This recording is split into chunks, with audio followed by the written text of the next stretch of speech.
चला, पाऊस पडतोय, काहीतरी चटपटीत खायचे, तर ही रेसिपी तुमच्यासाठी। छानपैकी तेल गरम करायला ठेवले मी। तेल गरम होईपर्यंत आपण एक कांदा कट करून घेणार आहोत।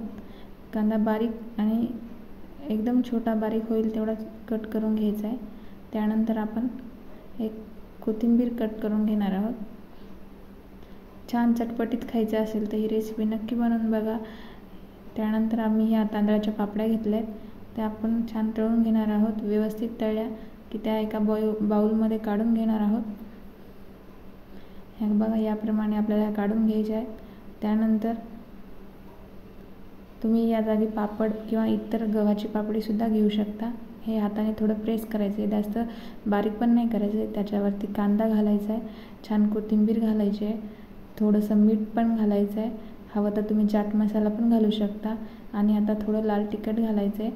त्यानंतर आपण हे सर्व मिक्स करणार आहोत आणि आपला चाट रेडी आहे। तुम्हाला रेसिपी कशी वाटली नक्की कमेंट करून सांगा आणि चॅनलला सबस्क्राईब करा।